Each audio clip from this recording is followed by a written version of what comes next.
Welcome to the Honor It All podcast. I'm Honor Garrett, your host, and we're here to honor all that's good in the world. Each podcast, I interview top professionals around the globe who are making a difference, impacting lives, and creating positive change. Today, I'm super excited about our guest, Chip Bristol, because he is a friend of mine and he lives in my hometown of Greensboro, North Carolina. As a creative writer, theologian, pastor, artist, and author, Chip has a gift of teaching and sharing life's lessons in a very compelling way. Chip is perhaps one of the most creative people I've ever met.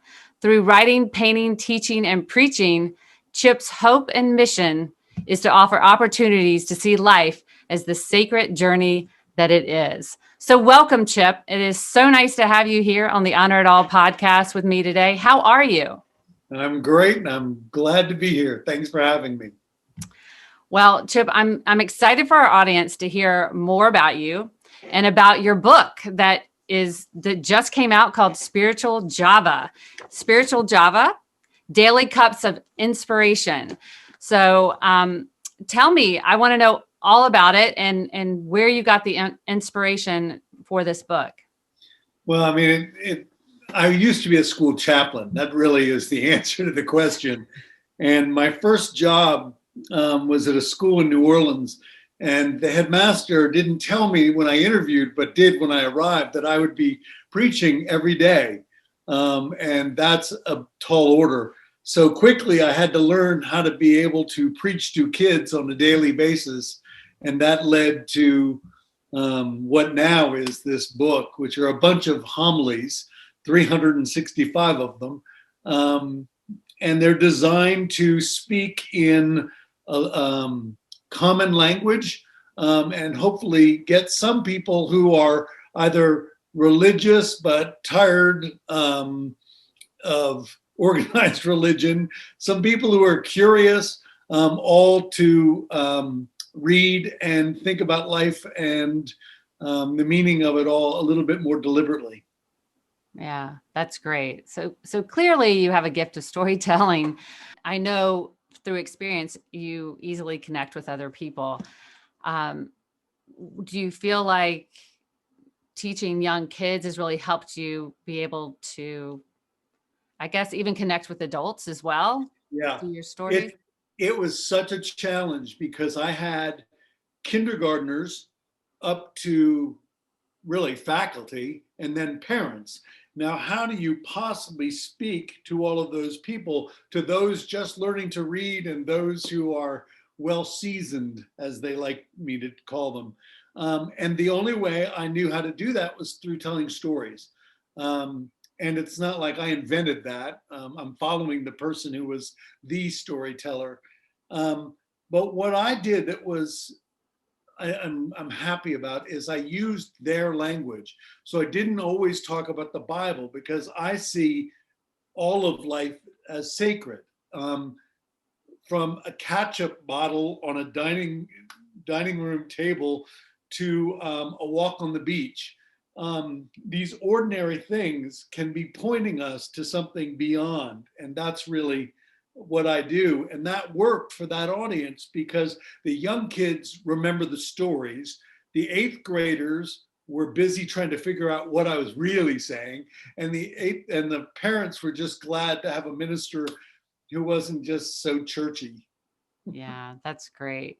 So tell me a little bit more about the book. Are all of these devotionals, are they something new or is it something you've been working on for a long time? Yes to all of it. They started as the sermons I gave. Some of them are in here. And then most of them are a blog that I've been writing for 15 years. But then there weren't enough, or I didn't like the old ones. So I had to write a lot of new ones. So it's a collection of all of those.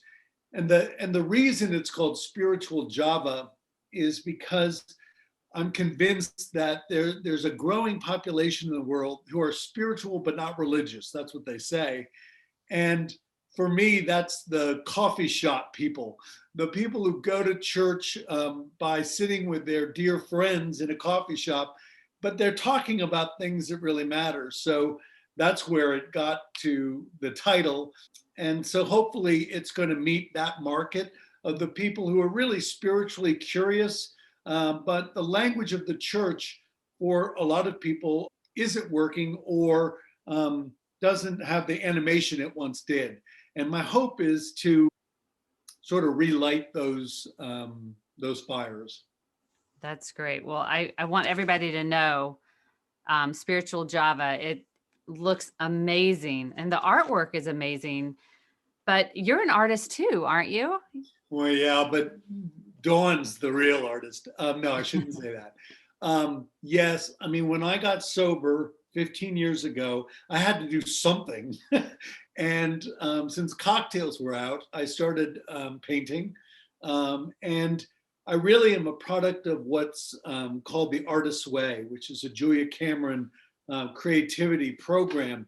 And it's built upon the premise that everybody is spiritual and everyone is creative.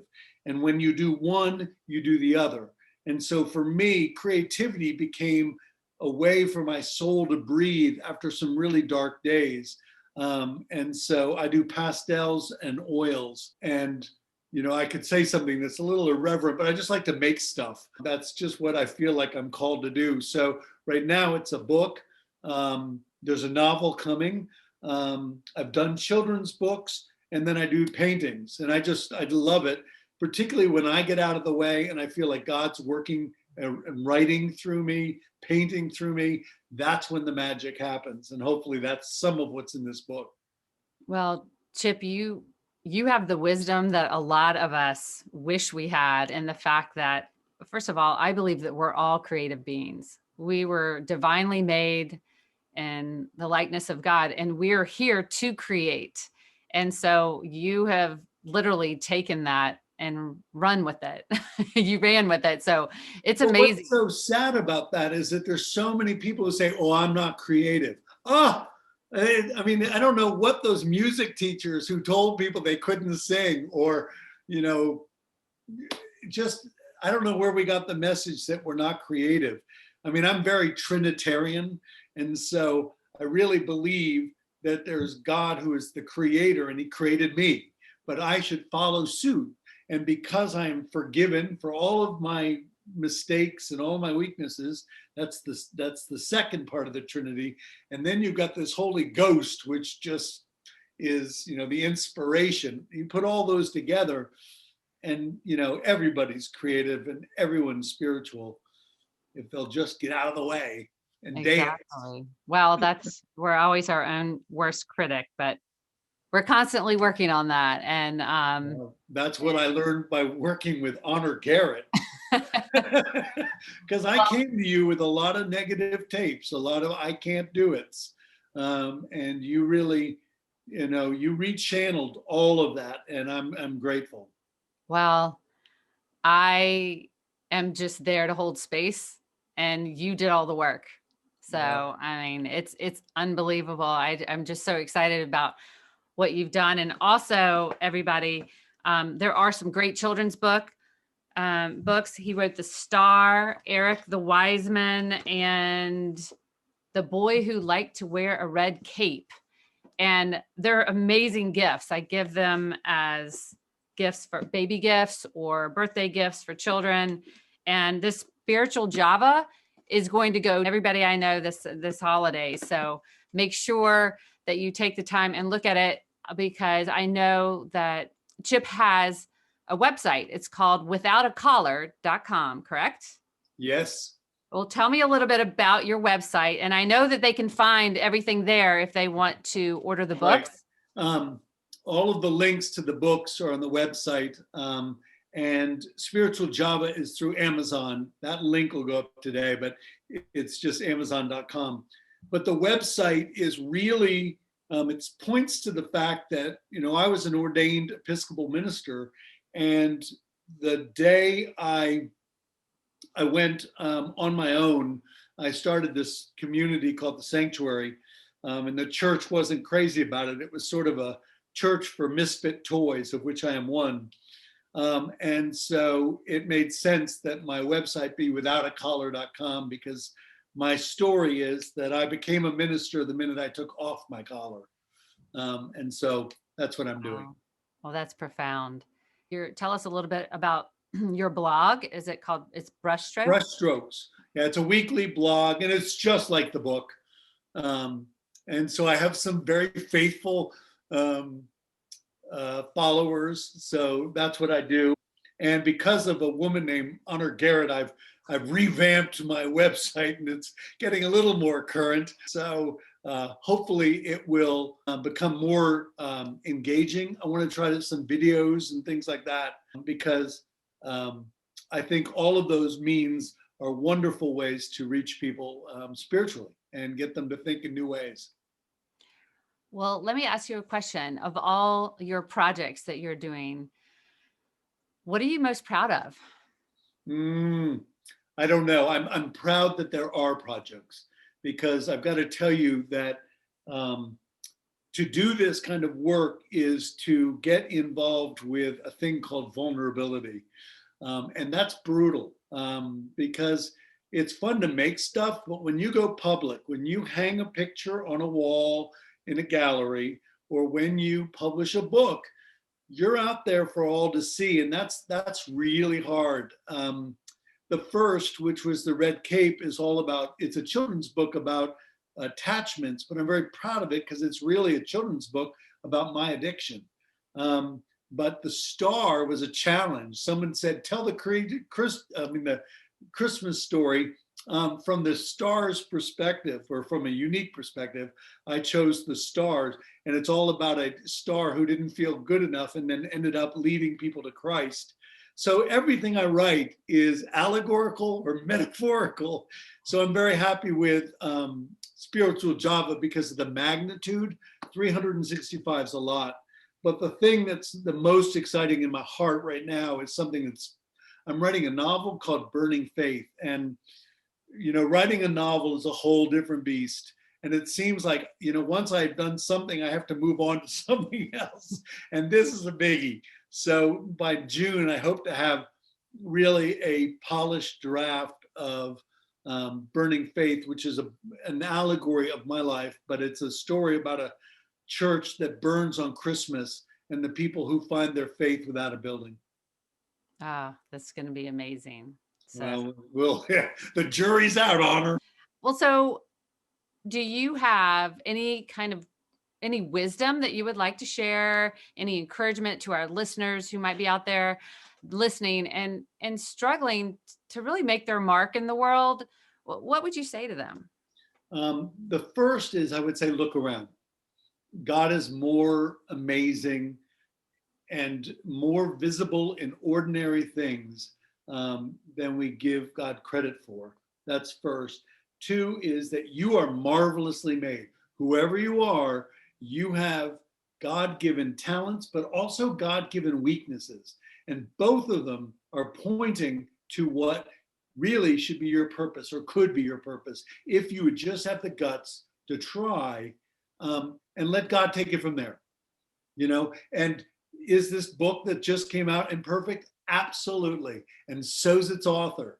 And the beauty is that when we actually just let ourselves be imperfect, God, who is perfect, does stuff that's out of the ballpark. So that's what I would say, is just do it. Don't worry about what other people say. Well, Chip's a good person to listen to, everybody. He's got a lot of experience. You have a wonderful family, and you can you tell me, where all did you go to school? For our listeners, they like to connect with, I might have gone. I grew up in Princeton, New Jersey, and went away to boarding school to a place called the Taft School in Connecticut. And then I went to Hamilton College, which is a family tradition. And then after that, I went into fundraising and then into school development before going to seminary, because I eventually wanted to run a camp or a school. And so after I graduated from Virginia Seminary, I went to a number of schools: Trinity in New Orleans, Eton in England, Holderness in New Hampshire. And then I came to Greensboro to run a school called Canterbury, a wonderful K-8 school where we got to build a chapel.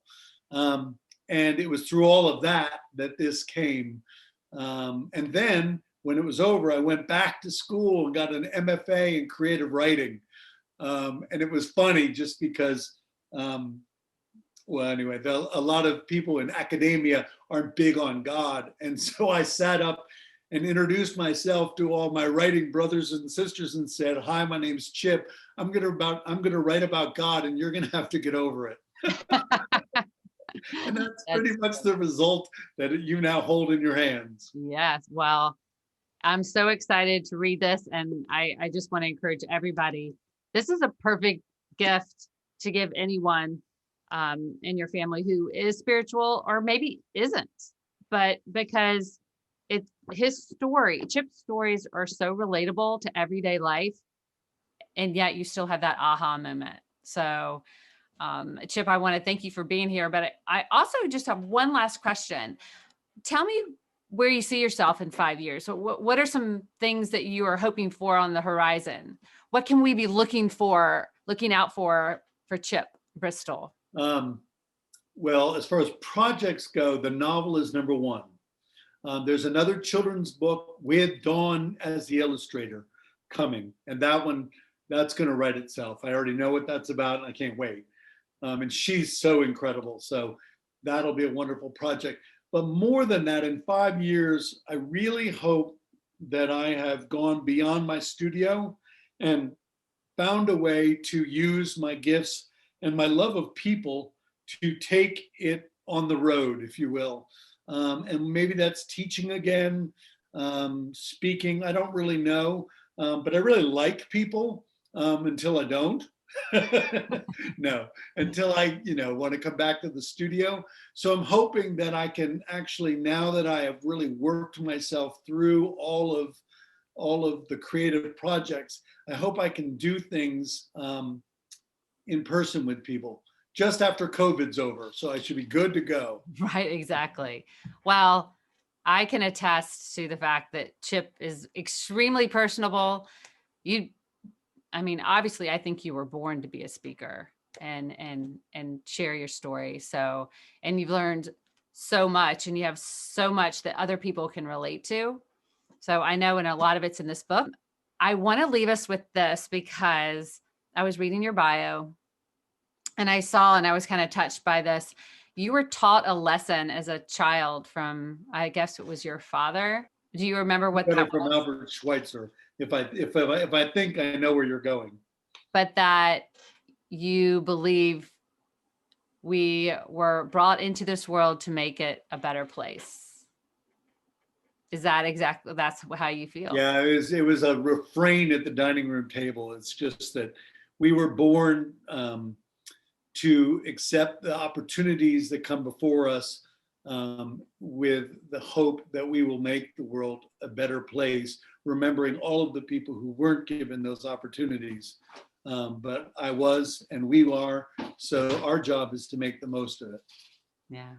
Well, that's great. Well, you're definitely making the most of it. You're making a huge impact. And I can't wait to see where everything goes. And I'm excited for your novel that will be coming out hopefully in the summer. Is that right? No, that's when it will meet an editor for the first time. Oh, an editor. So we're a long way to Tipperary, honey. Okay. Well, it's coming out. So look for big things from Chip Bristol. And Chip, I really thank you. And I love your advice to just, get out there and be vulnerable and create and do your thing. Because honestly, if I had not done my own getting out there on social media and doing my thing, I would not have met Chip. And here we are, 6 months later or whatever, and have a great friendship. And I'm really thankful for that. So, and we're both trying to make the world a better place. That's all right. Works. So, well, Chip, thank you so much. And do you have any last words that you want to share with our audience? Shop early and shop often. Okay. All right. Well, everybody have a wonderful holiday season, and we'll see you soon. Take care.